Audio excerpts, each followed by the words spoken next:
आने वाले use road नहीं हल्ला बोलना थोड़े आगे हो छड़ दे एक मिनट सबर ते कर ला थोड़े आगे हो साईं गिरी है थोड़े आगे हो आने दिन कहीं जाना पूरी तरफ होने आ सही है छुट्टा नहीं है थोड़े जल्दी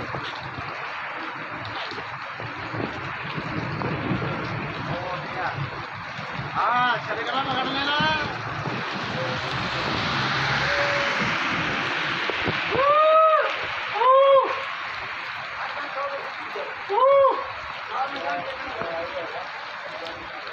बाबा